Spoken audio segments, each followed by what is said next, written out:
Diolch yn fawr iawn, wel dyma'r gerdd ola.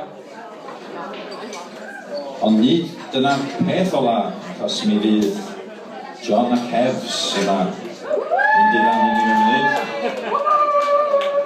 Dwi wedi cael fy mryn o weledigaeth hen yma. Dwi'n nabod John nes blynyddoedd o'n hen yma, wrth weld yn croesi nôl yma'n ar draws y bar. Da chi'n mynd cytuno mynd ydych chi'n debyg i'r fath pocket-sized Daniel Craig? Don't mess with this man. So dwi'n mynd i fesio efo. Dyma gerdd i gloi. Pen oedd y plant yn fach, trio cael yn mynd i gysgu. Oedd dyna ni dric. Oedd gen i rhywbeth oedd ni'n alw yn llwch cysgu. Felly chi'n gwasgaru'r llwch cysgu yma dros i llygyd nhw, ac wrth gwrs oedd rhaid chi cael llygyd nhw, cofn i'r llwch mynd mewn i llygyd nhw.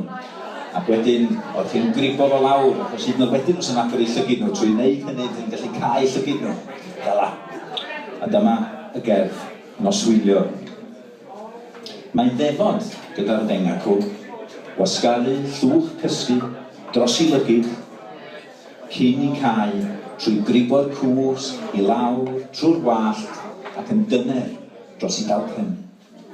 Nos da, dad. Nos da. Gwrandawodd ar y plant yn anadlu'r nos. Y penna bach dan gwrlid wedi mynd i rwla lle'n allwn ddyn. Ond o leia don yn ôl. Mae ser i'w nos dragwyddol yn britho'i gwallio a wyneba fel clocia yn wyll y llofft. Mae boreia nhw yn bnawn i ni.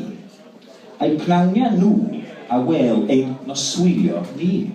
Rhyw bnawn syl tawel efalla, a'r hael drwy'r bleind yn ystol ddu ar wal y llofft, a'r dyrna bach wedi dod yn ddwylo oedolyn, fydd yn gwasgaru'r llwch cysgu dros y llygyd cae, cyn i gribo i lawr drwy fy ngwallt brithwyn. Nos da, dad. Nos da. Diolch yn fawr chi. Diolch i pawb.